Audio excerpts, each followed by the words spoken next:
The Andy Poland Show.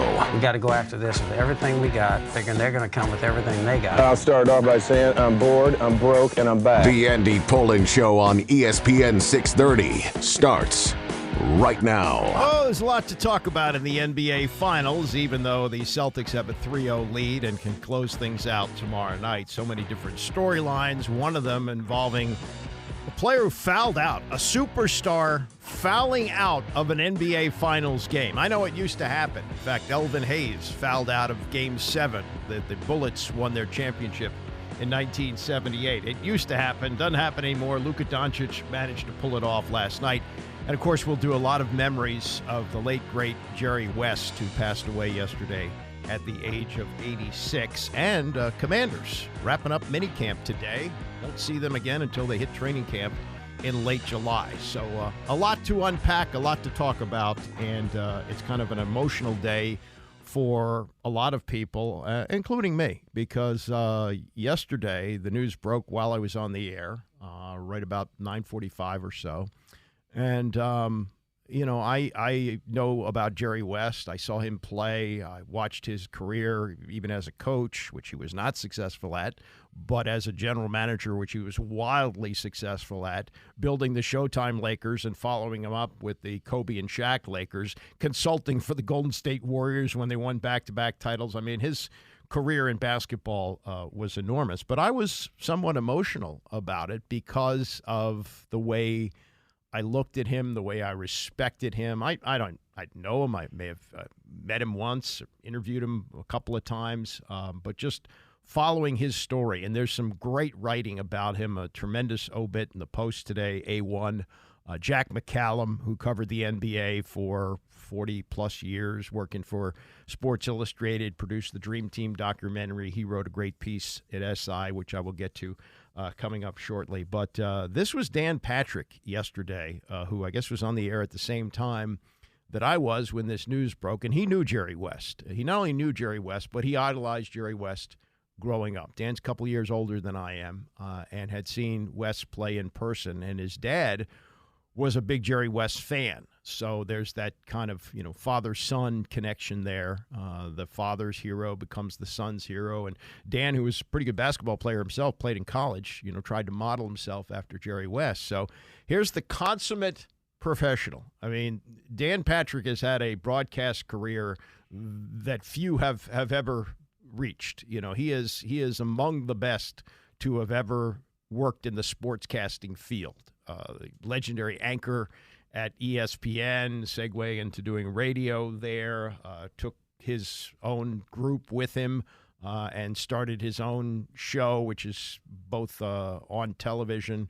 I guess it's not on television, but it's streamed, and the radio show is out there. But he's got a great media presence, and I think he's the best sports interviewer in the business, bar none. That's why I'm always playing his parts, at least parts of his interviews. So this was Patrick yesterday, the pro's pro.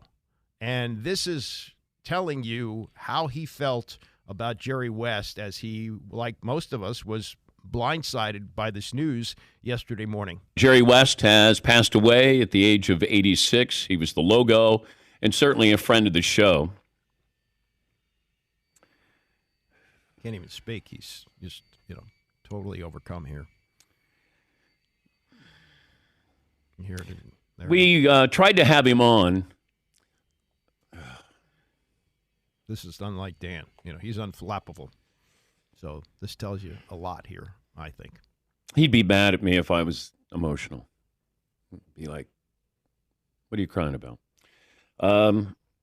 We tried to have him on recently, and he wasn't feeling well. I think he had a cold or the flu, and his wife said, try again.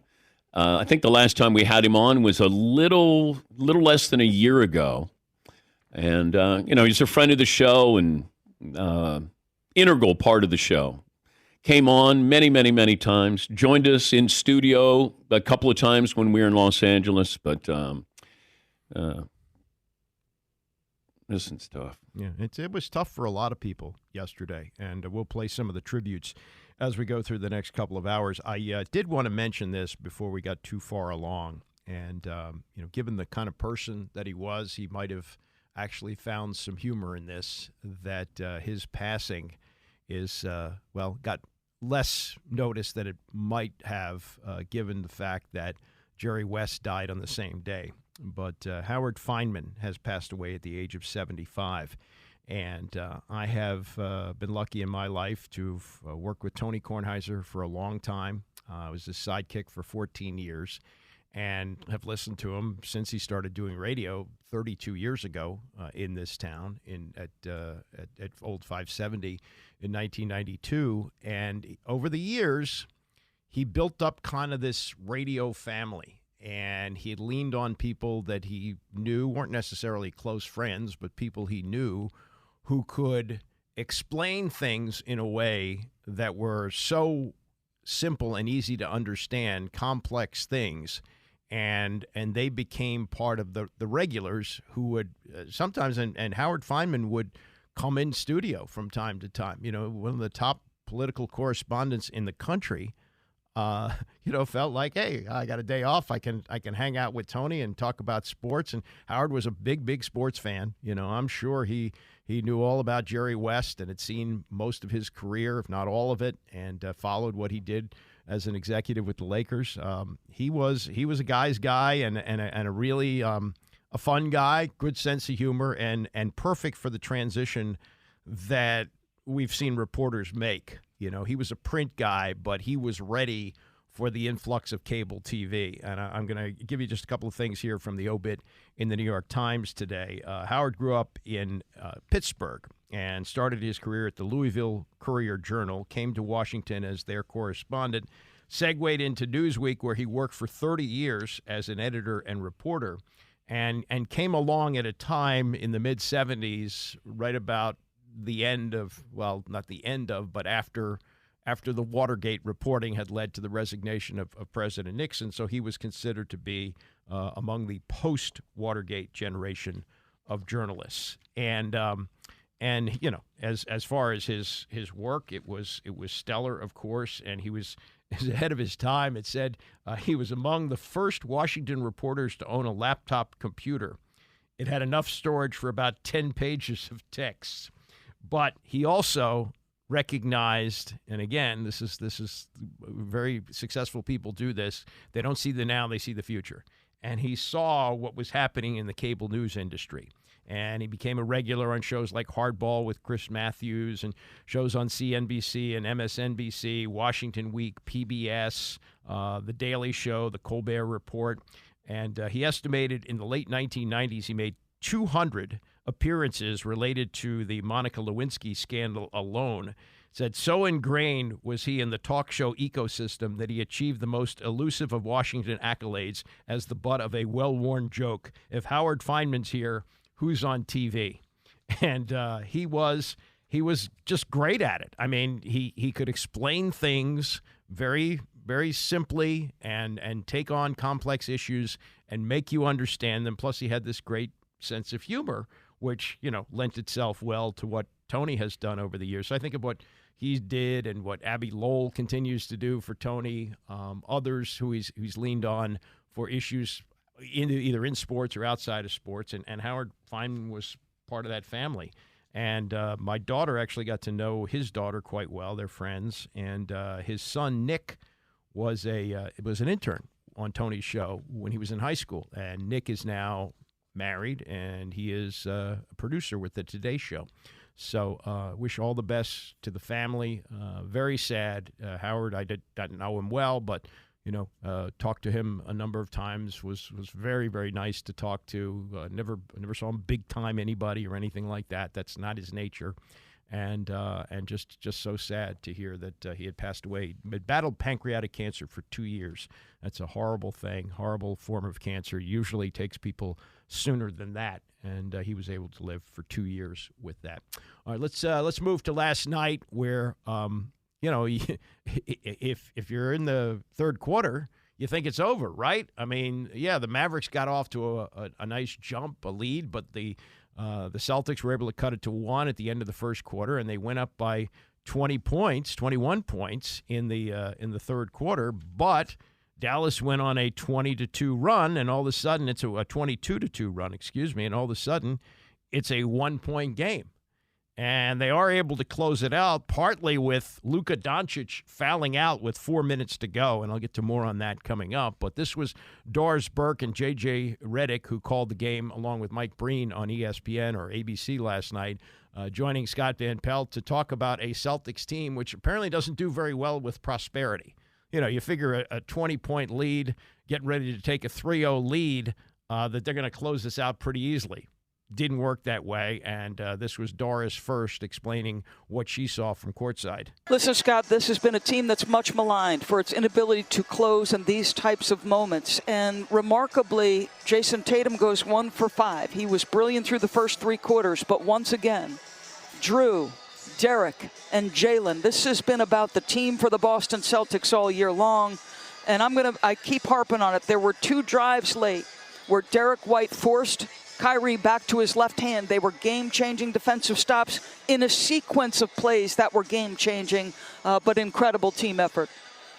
JJ, this Boston team now, in 49 of the 99 games it has played this year, has had at least a 20-point lead. In the end, all they care about is they're up 3 games to none. But I feel like this is who they've been all year, and we keep coming back to this point as well, don't we, JJ? Boston's demonstrated from October until June that they're the best team. We shouldn't be surprised whether they have to sort of hang on for dear life or if they roll. Am I right? You're 100% right, and I said this during the game. You have to trust what you do, and the Boston Celtics have trusted their system all season long. The reason they've had those leads, Scott, is because they're elite at shooting threes and they're elite at getting them up. And the reason they've been so good defensively is because they trust in Joe Mazzulla's game plan. It's such a small thing, what Doris brought up, getting Kyrie back to his left hand, forcing him to his left hand into a tough contested shot. How about Al Horford at the end of the game, trusting your guy on an island against Kyrie Irving? Great contest on a tough fall away. I say this again, Jaylen Brown, in the second half of this basketball game and the way he's played, particularly in the conference finals and finals, this is peak Jaylen Brown. This is something I know I'm going to talk about, Doris, with Tim a bit later. And in the end, because the lead almost entirely evaporated, you can't get that third quarter that doesn't get lost. But I just ask you, that 12 minutes of basketball, if you look back on the end of a postseason run, if it ends with a parade and an 18th banner for Boston, is that as well as a team can possibly play, that third quarter for Boston? I think so. And listen, I'm going to take a little bit of objection to Dallas's defense. I thought there were moments where they let go of the rope defensively, but yes, unequivocally, this has been a series where it's relentless. Drive, pitch, move the basketball, play off your defense, get out in transition. The play that fouls out Luka, I mean, it's just the Celtics, when they are moving and kicking and driving and shooting threes from everywhere, it can feel like a hurricane just raining down on you. And that obviously, Brown knows he's got 5, and you pointed it out all series long, Doris. Like, he hunted him, right? I mean, you put your head down and force him to get in the way, and he did. I'm looking at Dallas now, and they've got to obviously win or their season comes to an end, JJ. They got contributions again from their stars, and in this one, Kyrie was able to score a bunch. What's the script look like for you for them to get a victory and extend this series?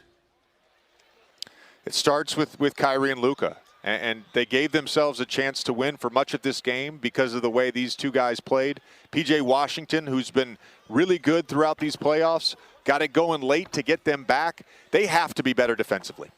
They have to keep the ball in front. Scott, if you're playing the Boston Celtics and you're saying, what do we want to take away, and you're giving up 40-some threes a game, that's a losing proposition.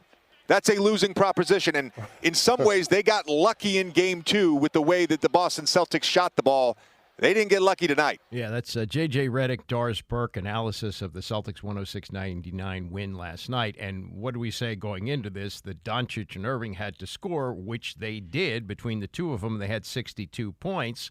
But Brown and Tatum, the big duo for Boston, combined for 61. And although we did see finally Kyrie hit threes, he was 4 of 6 from 3 and had a big night scoring with 35.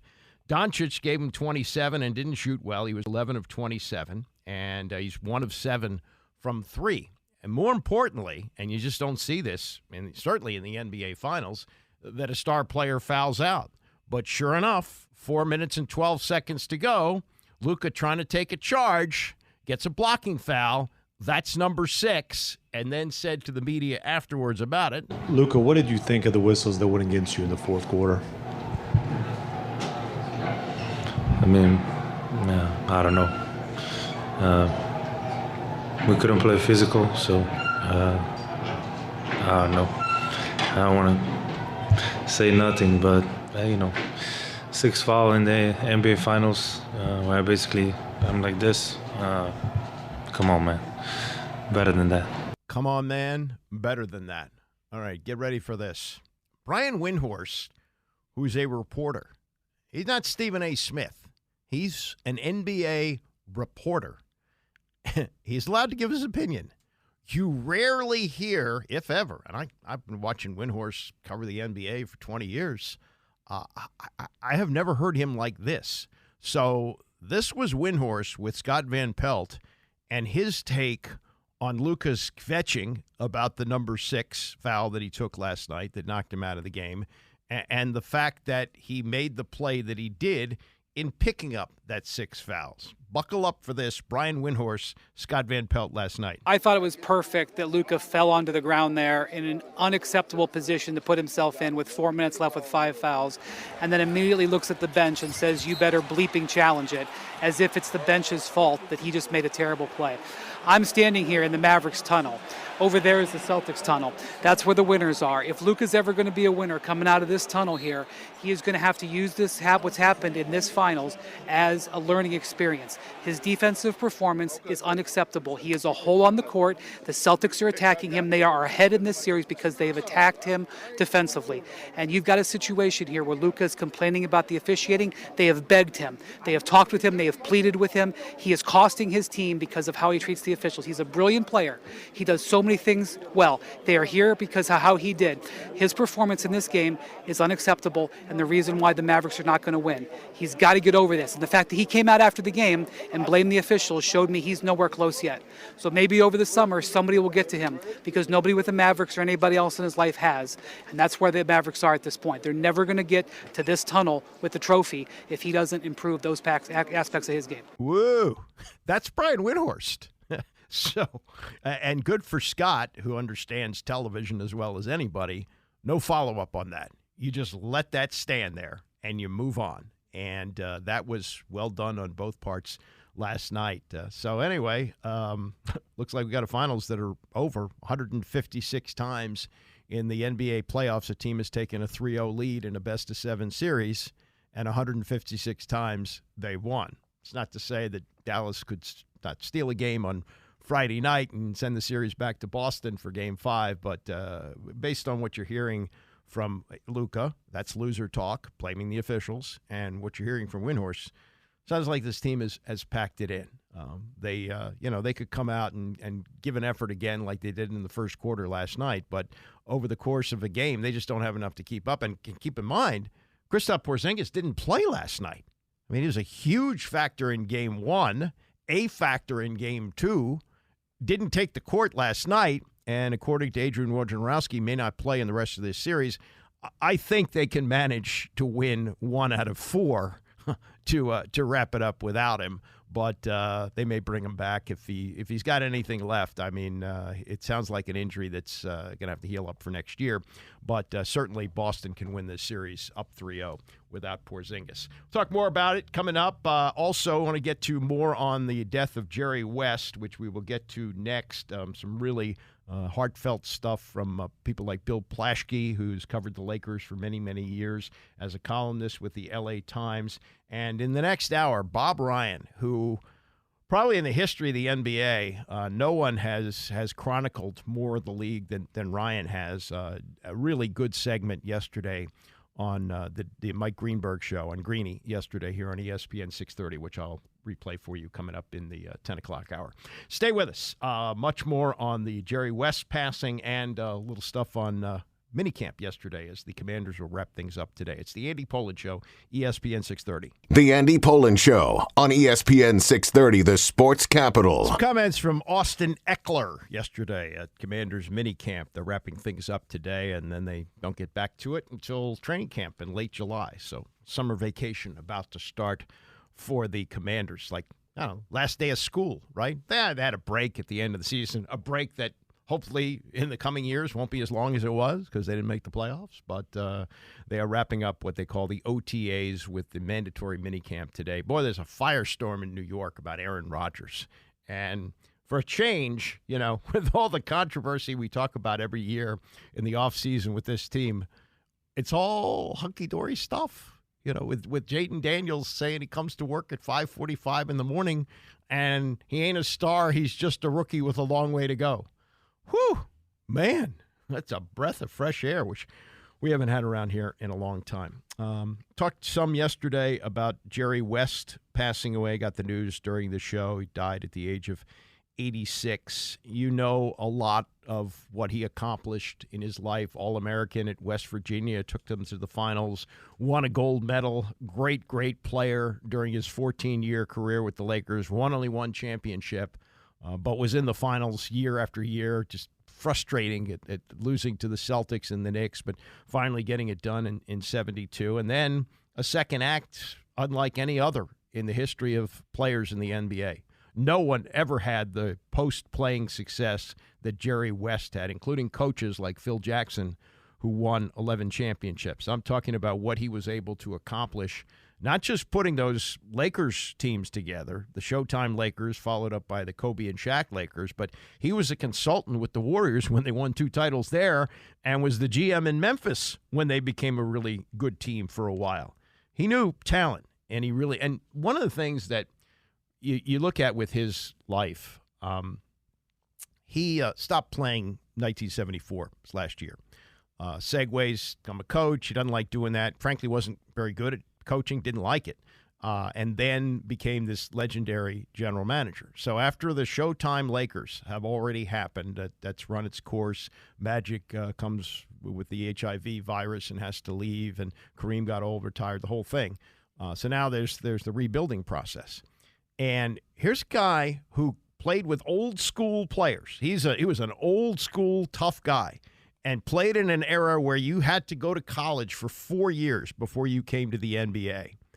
And this guy was open enough to look at a high schooler from Philadelphia suburbs. I mean, he wasn't even playing at, like IMG Academy or anything like that. And Kobe Bryant, who was not even 18 when he came into the NBA, didn't turn 18 until his rookie year. And he saw enough in him that he said, oh, man, we got to get him. And he didn't have the number 1 pick. So he traded an aging Vlade Divac to Charlotte for the rights to take Kobe Bryant. And from there, he was able to attract Shaq as a free agent. And the rest is history. Built the 3 straight championships there with those 2 guys. So he was able to do that. But what gets lost, I think, for those who don't look closely enough at the life of Jerry West, is really outlined very well in this obit in the Post today by John Otis. And I'm going to read you a couple of paragraphs of it because I think it illustrates what he went through as a human being, a tortured human being, really, and despite all the success as a player and as an executive. But like a lot of really successful people, and I've gotten to know Gary Williams a little bit since his coaching career ended, and it's the losses that stick with the great people rather than the wins. They don't enjoy the wins as much as they fret over the pain of losing. And that was Jerry West. And in this obit, Otis writes, playing in the 1960s and early 70s, he led the Lakers to the NBA Finals 9 times, only to lose 8 times. 6 of those finals defeat came at the hands of the Bill Russell-led Celtics, leaving West repelled by the color green and unwilling to visit Boston for the rest of his life. Hated green, never went back to Boston after he lost. For the final time there, I guess. Those losses scarred me, scars that remain embedded in my soul to this day, he wrote in West by West, his 2011 memoir co-authored by Jonathan Coleman. Even his miracle shot against the Knicks, remember he had a half-court shot in the finals in 1970. Unfortunately, there's no three-point line. Game went to overtime, and they lost. that was really, I guess, symbolic of his career. An incredible shot that ultimately didn't matter because they lost the game. Later, his accomplishments as the Lakers general manager and executive vice president seemed to produce more distress than elation, and at one point landed him in the hospital with nervous exhaustion. He once called perfectionism a horrible burden because you're never really satisfied with anything. In his memoir, Mr. West revealed he suffered from lifelong depression after growing up in rural West Virginia with a reclusive mother and a father who beat him. After one especially violent thrashing, West threatened to kill his father with a shotgun he kept hidden under his bed. Can you imagine that? Can you imagine that? This brutal upbringing, he wrote, almost certainly made me into a determined person, a sick competitor that I became, a tormented, defiant figure who carries an angry, emotional chip on his shoulder and has a hole in his heart that nothing can ultimately fulfill. Can you imagine? I mean, he had, as far as a playing career and a post-playing career, as good as anyone has ever had. And yet he was tormented by this upbringing that he had. He had lost a brother in the Korean War, and he felt that it was his mission to succeed, to kind of overcome the death for the family. Here's one really chilling part of this obit yesterday. West became the first and still only member of a losing team to win the Finals MVP. Though he averaged nearly 38 points a game, his heavily favored Lakers squad, featuring future Hall of Famers Wilt Chamberlain and Elgin Baylor, fell to the Celtics in 7 games. That was the last championship that Bill Russell won, 1969. The defeat left Mr. West so depressed that he considered quitting the sport, and listen to this, using a stick of dynamite to destroy the green Dodge Charger he received as the MVP. Well, you know why they made it green, right? They thought that the Celtics were going to win. Even a few of the Celtics felt some cosmic injustice had been done. After the final buzzer sounded, Celtics forward John Havlicek told him, "I love you, Jerry. I just hope you get a championship. You deserve it as much as anyone who has ever played the game." Wow. That says a lot about both of them, I think. I think it really does. That was Havlicek. I did not know that story. And then this, a quote from one of his sons, Mark. He said, "Dad used to have hundreds of trophies, but he threw most of them out. The basketball he got when he scored his 20,000th point, he let us take it outside and play with it when we were kids." He wouldn't watch the games when he was the executive, when he was the president of the Lakers. He would drive his car down the Ventura Freeway, and he wouldn't even listen to Chick Hearn on the radio. He was listening to music. He couldn't stand it.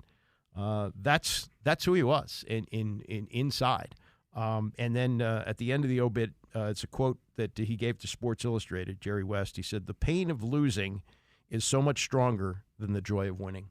And I think there are a lot of people who are really successful who feel that way. They're just driven, and Jerry West was one of those people. This was Dan Patrick on his show yesterday after he had composed himself, because he got very emotional in learning that Jerry West had passed away, telling a story of what happened on his show when Jerry West was running the Memphis Grizzlies. Rick Riley alluded to the fact that maybe Memphis was tanking, and I don't know who they were tanking for to get a draft pick, and he said it on our show. I get a phone call. And I get a phone call, and it's from Jerry West. And Jerry West rips me for 5 minutes. He is cursing me out. I mean, I am shaken. I called Paulie. I said, first of all, Jerry West just called. He goes, "Oh, awesome." I go, no. He was yelling at me.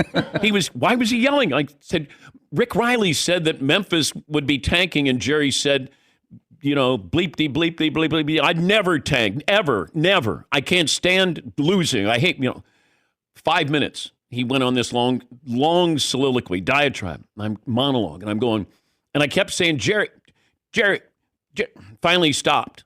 And I said, "Jerry, I didn't say that. Rick Riley did." He goes, "Okay, I'm sorry." And then he hung up. And I'm going, you were still shook up. I was devastated. And then I remember talking to him. And I said, look, and I told him the whole backstory. I told him everything. And he said, okay. And he was giving me like another chance. And after that, he was wonderful with me. Whether we had him on the show, whether I got to talk to him privately, or I got to ask him about things that were off the record, And just having that relationship with somebody you watched as like a 10 or 11-year-old in person, that's the logo, all the things that he did. And, so we didn't have a good start, but we had a good finish. Yeah, and I think, I don't know this, but just what I know about Jerry West and how open he was to talking to people, he made himself available. He wasn't somebody who hid from the media at all. Even if Dan had said that, which I don't know if he would have, but let's say Dan had said he thought Memphis was tanking and West lit him up, I think Jerry would have gotten over it. I don't think he was the type that held a grudge. I don't think so. He didn't go back to Boston. He was angry about losing, and that kind of drove him through his life. But I don't think the kind of person that he was, that he would have permanently held it against Dan if, in fact, he had said it, which he did not. It was said by Rick Riley. This is Bill Plaschke, who came on the Patrick Show a short time later. He has covered L.A. sports for decades as a columnist there. You see him around the horn. And he talked about the legacy left behind by Jerry West in his city. LA's lost his basketball conscience, his basketball cornerstone. He was the logo. He was a legend. He was his presence when he go to a game. He stood tall with the shock of white hair and the furrowed expression. Everybody was drawn to him. He was such a magnetic presence. And you know what? For me, what gets me right now is I think it's very sad. His death was announced by the Clippers. And I love the Clippers. I love Steve Ballmer. I love their organization. But Jerry was a Laker. And I think we need to say that. Maybe you need to say it on the show, but he was a Laker. He was the first draft pick of the LA Lakers when he came to LA in 1960. He built the Lakers as a player. He's built the Lakers as a coach, as a GM. Best executive in sports history, by the way. The best sports executive in the history of sports. He built and cultivated Showtime and Shaq and Kobe. That was all him. And the fact that he had a falling out with the Lakers over money and over all kinds of different things, that's really sad because he's a Laker. And he'll be remembered. He was great for the Clippers. And again, I love the Clippers. Nothing against the Clippers. But I think Jerry probably would wish at the very end that people would remember him as a Laker. Why was there that falling out? I know he wanted to come back and maybe bookend his career with the Lakers, and it just never happened. Yeah, I think there was a falling over. Initially, it was over money, over power. Phil Jackson came in. Phil Jackson had a lot of power, and Jerry didn't have as much power when Phil became more in control. And in later years, it just got kind of snippy. I mean, when Jeannie Buss listed her 5 best Lakers, remember that a couple years ago? 5 best Lakers of all time. She tweeted it out or something, and he wasn't one of them. He was arguably the greatest Laker of all. That's my point. Everybody says it's Magic and Kobe, but Shaq was around for both. I mean, Jerry West was around for both of them. Jerry West, don't forget he traded for Kobe. He signed Shaq. He cultivated Magic and Showtime. To my mind, he's the greatest Laker ever, and the greatest executive in sports ever. And it's just really such a day of mourning out here, such a day of loss, such a great loss. That's Bill Plaschke, L.A. Times, Dan Patrick yesterday, and his thought was similar to mine from yesterday, that the announcement of West's death came from the Clippers, not from the Lakers, which tells you about the state of that franchise and among the many things that they should be embarrassed about. But the fact that the relationship with Jerry West broke off in the final years of his life was awful, just terrible. And Jerry West, should have been somebody who retired as a Laker.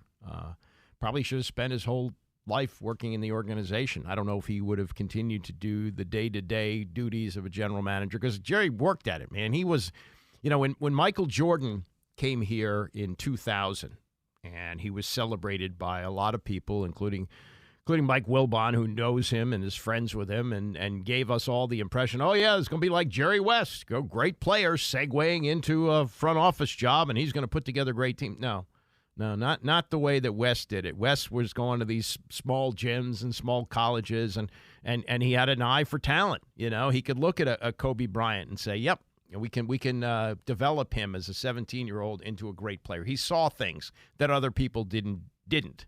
And most of his draft picks worked out. Not all of them, but most of them worked out.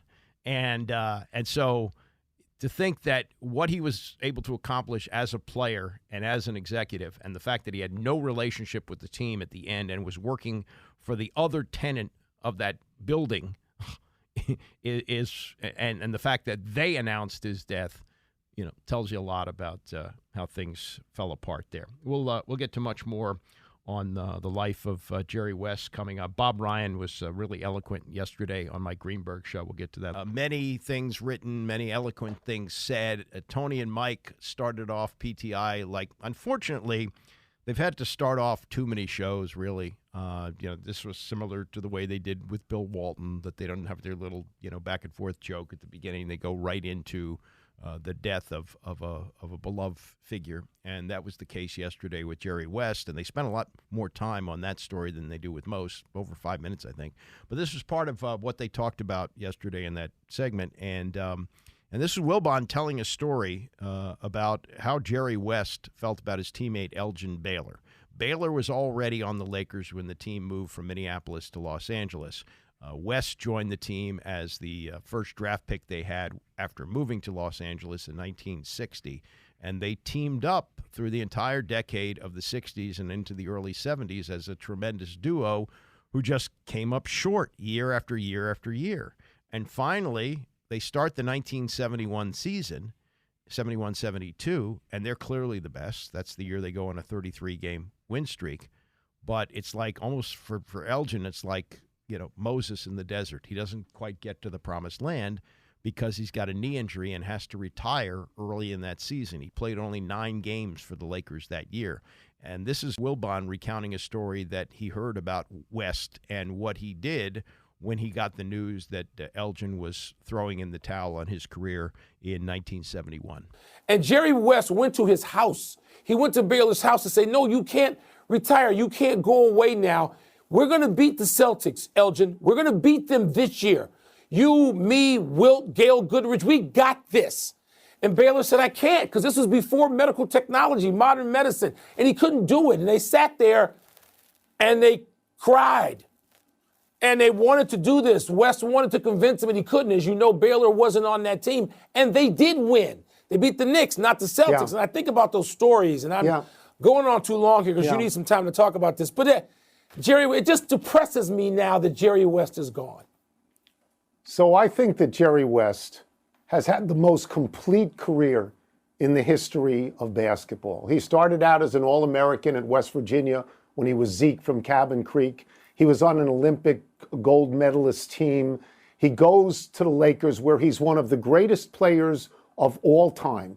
He wins a championship. He becomes a coach and realizes that Pat Riley could probably be a better coach than him.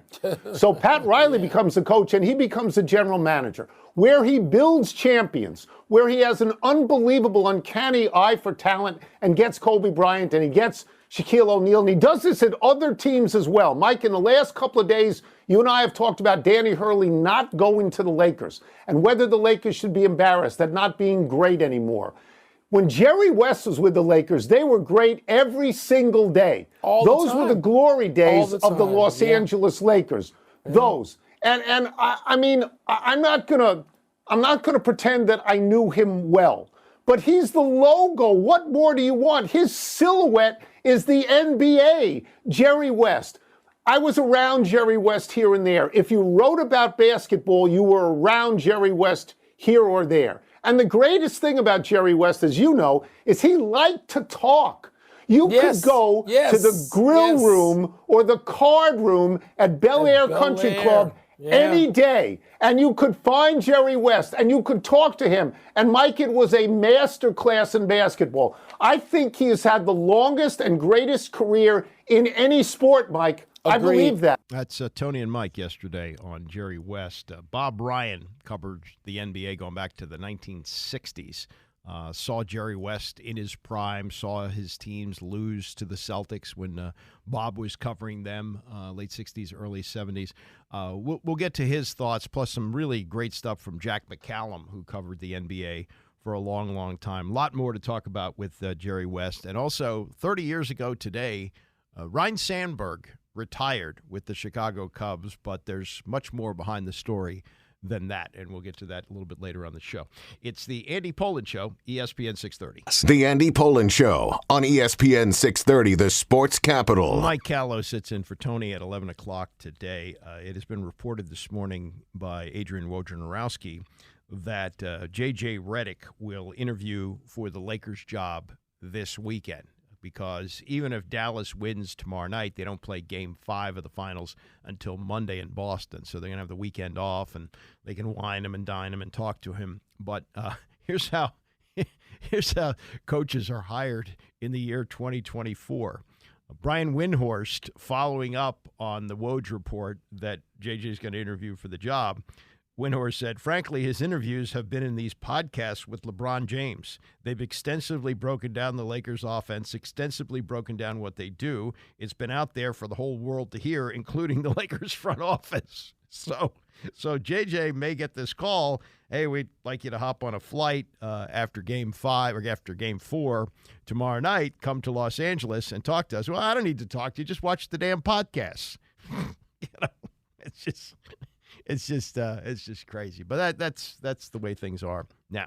Here's how they used to be back in the day when Jerry West was starring for the Lakers in the 60s and the early 70s, and then going on and, you think about a career that started in the NBA in 1960, and he was still consulting for the Clippers. So it lasts from 1960 until 2024. Think about that. What's that, 64 years, right? 64-year career in pro basketball. And if you go back to his days at West Virginia, you're talking about close to 70 years in the game of basketball, passing away at the age of 86. Jack McCallum covered the NBA for a long, long time for Sports Illustrated, wrote great stuff. He produced the Dream Team film, which is really terrific. He has chronicled the game for a long, long time. And he talked to Jerry West's son, Ryan West, who's a former scout, the fourth oldest of West's 5 sons. And he talked about his father's legacy, and he said it was staying relevant all those years. And that is said about a man who was possibly and will be for eternity, quite literally, the symbol of the NBA. He was the logo, but they couldn't say it because I guess they felt like they would owe Jerry West some money or something like that, and he never really wanted to embrace that anyway because of the kind of person he was. So, it just sort of was like a wink, oh, yeah, that might be Jerry West, or it might not be. More from McCallum in this story. He said that West chose West Virginia as his burial spot. That's where he grew up, of course. Still active as a consultant with the Clippers, when over the last few months he began having difficulties with congestive heart failure, recently hospitalized for 3 weeks and was released, died at home, had experienced AFib for decades. And he was intense. We've talked about this, that rather than watch the games during the Showtime years, he used to drive around the freeways of L.A. because he was just too intense. More from McCallum, and this is referencing the book that he wrote in 2011 called West by West, My Charmed, Tormented Life, and it was written with Jonathan Coleman. He says the West-Baylor combo could not win an NBA title, and the Lakers' 6 losses to the Celtics in the decade of the 60s haunted West throughout his career, to some measure until the end of his life. Again, he won a championship. He's regarded as one of the best, but the losses, the pain of losing, outweighed the joy of winning. To a large degree, West never got over the feelings of insecurity stemming from what he described as an emotionally deprived childhood in West Virginia, the result of a distant relationship with his father, Howard, a union electrician in the coal mines. West was also deeply affected by the death of his older brother, David, who was killed in Korea. He was my hero, said West, who was born in a small burg of Shelburne. However, the West family picked up its mail at the infinitely more rural-sounding burg of Cabin Creek, and it was teammate Baylor who hung the nickname of Zeke from Cabin Creek on West early in his career. West professed unease in the spotlight. He never left it much, but he never left it much. He was an immensely popular player and was rarely blamed for the Lakers' repeated failures to get to the finish line. Lakers fans loved him, and opponents loved him too. You wouldn't think that. But, yeah, the people in Boston respected him that much, and you'll hear more from Bob Ryan on that coming up in just a moment. Here's the part about the logo and how he became the logo from what McCallum writes. 1969, they hired a branding consultant, the NBA, Alan Siegel, big fan of West, and he was hired to come up with an official logo for the league. He settled on a photo showed a silhouette of a player dribbling to his left. It was clearly West, but the league never wanted to admit it was modeled after a single player. Tell you the truth, it always kind of embarrassed me, said West, who for decades was coy about it himself, and even in recent years made unconvincing claims he wasn't sure who it was. There's even been a movement to make Michael Jordan the logo, and West was actually fine with that. He had no problem with it. In my mind, as far as the logo goes going forward, I would like to see the NBA put a 44 on it. So let everybody know it was Jerry West, and it stays that way, a tribute to what he was as a player and as an executive and as a person. It talked about his coaching, and you heard Tony say that he gave up coaching and turned it over to Pat Riley. That's not exactly what happened. In 1980, he had Jack McKinney as the coach, and McKinney, during his one season, I think it was his first season as the Lakers coach, he wasn't wearing a bicycle helmet, was in a bad bicycle accident, and his memory went bad and so forth. And then Paul Westhead, his assistant, took over. Westhead's assistant was Pat Riley. When Westhead was basically run out of there by Magic Johnson because he didn't like the way he was coaching the team, that's when Riley took over. But West never wanted to coach. He coached a little bit in the late 70s, but he really wanted to do what he ultimately did, and that was be the GM, which he started in 1982. Despite LA's success, West was rarely happy, for that was his nature. He fell out with Showtime coach Pat Riley, his best friend when they were teammates on that 72 Lakers championship team, chafed under Jerry Buss's refusal to make him the highest-paid GM in the league, and never did get along with Phil Jackson when the Triangle Offense Zen Master was hired to coach the team. Many stories about West, and many of them will be about the web of gloom that sometimes seemed to envelop him, even crush him. But there was another side. Few people in the history of any sport had the knowledge and magnetism to gather so many players from so many generations in his orbit. The extraordinary number of condolences included messages from Michael Jordan and LeBron James, neither of whom played on teams under West. Jordan referred to him as being like a big brother. James said he will miss our conversations. The touch West had on his masterful, strong, quick jump shot was one thing, but his ability to touch multitudes in the game will be his enduring legacy. Great writing by Jack McCallum. And one of the things that Jordan said, he said, I never got the chance to play against him. I would have loved to have done that, but more importantly, I would have loved to have played with him. And think about that as a backcourt. Jerry West and Michael Jordan. This was Bob Ryan yesterday with Mike Greenberg, and Bob again covering the NBA back to the 1960s, retired from the Boston Globe several years ago, but still very much keeps his finger on the pulse in the NBA. His memories of among his encounters that he had with West and the legacy that he leaves behind. Jerry West was basketball royalty. There's no question about that. It began at West Virginia, and he was there when the Lakers were hatched in L.A. In fact, he was drafted in 1960, and the year that they moved to L.A. And he and Elgin Baylor were the foundation of everything that the Lakers had become, and in equal measure. Jerry West was as a player, just a great. The numbers. People can go look it up and see, how many All-Star games, how many first-team All-NBAs, and that's all there. But to see him play, I have an image of him. He had that great last hard dribble, and he came and could stop quickly and get up for that jump shot. So the image of him, I still retain. The numbers sometimes just are staggering. He averaged 40 points a game in the 65 finals in a losing effort against the Celtics. He was the MVP of the finals in 69 despite losing. He put up a colossal triple-double in Game 7. But on and on it goes, the numbers. But then the impact afterward, of course, as he became a coach.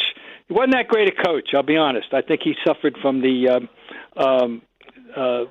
fallacy, or excuse me, the foible that we always talk about with a lot of great players. They don't have the patience. They don't have the understanding of why the other guys can't do what they could do. I think he was impatient. In fact, I got to tell you a quick funny story about Jerry West. One night I was in L.A. Don't even ask me why. I was covering the Celtics, but at the time, but I was in L.A. doing a feature of some kind, and I had a nodding acquaintance with Jerry, and I was talking with him afterward, and Lou Hudson was playing out his career with the Lakers, and this is so classic Jerry. He says to me, Lou Hudson, if you were a horse, I'd have to take him out and shoot him. My goodness. And I'm, of course, fortunately, Lou Hudson's not around to hear this now. That's good. But Jerry, the people, the sad thing, if you will, is he was a really dark person. He wrote. You're aware of his autobiography, West on West? Mm-hmm. Yes. That may be one of the darkest autobiographies ever written, and certainly in sports. He was perpetually unhappy. He grew up with an abusive father. He just was so hard on himself. He famously, during his tenure as the general manager of the Lakers, when they were winning those championships in the 80s, couldn't watch the game. He would drive around, and he was so wound up he couldn't watch the games, and he would never come back to Boston. And I would tell him, Jerry, you come back to Boston for one of those games, and you will be amazed at how much people love you and respect you. He's the most, I would say, off the top of my head, I've been covering the Celtics or watching them since 1969. He is the most respected opponent ever. But nobody could not like and respect Jerry West. And then think of all the games he played against the Celtics. Johnny Most, the famous Celtic announcer, who had no good words to say about any opponent except one, whom he called Gentleman Jerry. So that he had an aura about him that was undeniable. But boy, he was so hard on himself, and I don't think that ever changed. It's really kind of sad. What was he like to be around, Bob? I never really had the chance to be around him. What was he like to be around? Well, I mean, he's knowledgeable, bright guy. He was good with the media. I thought he was good. He'd return your phone calls, and he understood your job. And he was. He was, when you were with him, he was affable enough. It's not like but boy, he was hard on himself. I know that, and boy, he did not revealing. That book is chilling to read. That book, his autobiography, and just think about what I said about the idea that he was so tense and wound up that he put the team together and then he couldn't enjoy it the way he should have, but he did put a team together. He was an excellent general manager. And in their heyday, they had the perfect chain of command. The owner owned, the GM GM'd, and the coach coached to Coach Riley, and it worked, the way it's superbly until it didn't. At the end, I guess he had a little falling out with Pat. I guess in the end, it really did work for a while so well. But you cannot exaggerate. Go back to the player and how great a player he was, and just take a look at the all NBA teams of the '60s. And every year it's West Robertson, and deservedly so. That's Bob Ryan yesterday with Mike Greenberg on his show here on ESPN 630, and they talked about the end with Pat Riley. Riley put out something yesterday on social media. Talking about them as players together. I guess that's what he looks back on as them being the closest. That's the first time, really, I became aware of Pat Riley. I'm too young to remember the all-white Kentucky team losing in 1966 to Texas Western, one of the most famous games ever played, led to that movie Glory Road, and referred to by David Israel as the Brown versus Board of Education game. Riley was one of the stars of Kentucky, lost the game. But later, I did become aware of him as a sixth man on those Lakers teams. They had a really great backcourt with West and Goodrich, Gail Goodrich, and then he would come off the bench to relieve one of them. They really didn't talk in those days. Funny, they didn't talk about point guards and shooting guards. It was just, sometimes you'd hear lead guard, Guy had the ball in his hands a lot more. But you might really think of Gail Goodrich as the point guard. He had fewer assists. The league leader in assists that year, I think, was Jerry West, and he was a great scorer as well. And Ryan talked about his jump shot and the way he would hit that last dribble really hard so the ball would come up quicker, pick it up off the dribble, and knock down jumpers and score over 40 points when they didn't have the three-point shot. Who knows what he would have done in the game today. And then the segue to being an executive and not enjoying it, that he was a tortured soul. And I think Ryan explained that really well. Speaking of David Israel, I saw this yesterday. If you're not familiar with him, he was a columnist for a number of years, Chicago, either the Sun-Times, I think it was that. He was also here with the Washington Star and then became like a movie executive. He produces movies in Los Angeles, and I follow him on Facebook.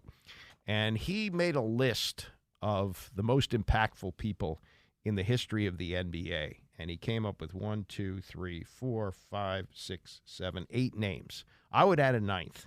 But he put Red Auerbach. He put Jerry West, of course.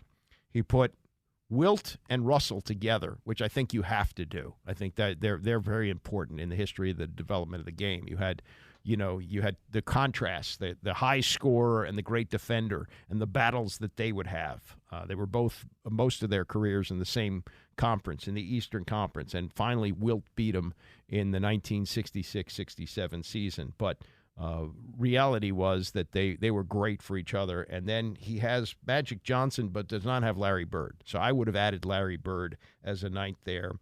Michael Jordan and Kareem, of course. But those were the nine names that he came up with for most impactful. And you could argue, because I think you have to have Magic and Bird together, and I think you have to have Wilt and Russell together.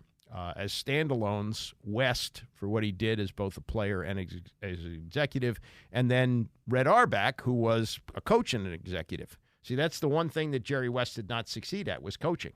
And that's what Red is best known for. But he also had the foresight to make deals to get players like Bill Russell and John Havlicek and Don Nelson and on and on with all the great names, Bob Cousy. Those are guys that he saw and he was able to acquire and put them together and coach them. One other thing I wanted to mention about this, and since I've been here at this station, we're coming up on just about 5 years ago, started here, and I was thinking about the people that I admired so much and covered and got to know a few of them over the years that have passed away, and two very, very prominent players in the history of the Commanders have passed away. Bobby Mitchell, who died during the George Floyd tragedy. They finally decided to retire his number at that time, was long overdue. And Charlie Taylor, who I don't think his death didn't get as much attention as it deserved. He's one of the greatest players they ever had. But there are some basketball people, and they've all died within a relatively short window here, all within, I think, the last 4 years, maybe even the last 3 years. And some of them I knew a little bit, and I just made a list of the names. And as we have eulogized Jerry West today, had to do it so many times in recent years. Wes Unseld passing away. John Thompson, who I did know and admired very much, he died. His great friend Bill Russell died a year or two later. Lefty Driesell died relatively recently. And then, of course, in the last just couple of weeks, Bill Walton and Jerry West passing away. And both of them beloved for much more than what they did on the court. And both of them, somewhat tortured. With Walton, it was injuries. He did win 2 titles. The one he enjoyed the most was playing 12 minutes a game for the Celtics. Well, maybe it was 19 minutes a game, but he was a bench player. He was a sixth man. And the one he won as a star with the Portland Trailblazers, I'm sure he enjoyed and looked back on, but that's the one he celebrated, the one he won with the Celtics. And then Jerry West, who had all this success and couldn't enjoy it, and did win finally his one championship on the best team at that time of all time. But the MVP of the finals that year was Wilt Chamberlain. So Wilt won the MVP.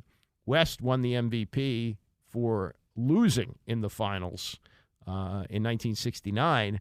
and just really had a hard time getting over it. One of the most chilling things that I read earlier today from the Washington Post, that after he won that Finals MVP, he thought about quitting basketball and taking a stick of dynamite and putting it in the car that he won for winning the MVP.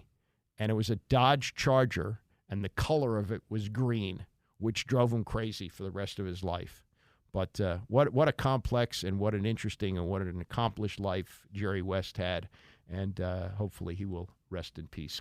That will do it for me. Mike Callow is in for Tony next. I'll see you back here tomorrow morning at 9 a.m.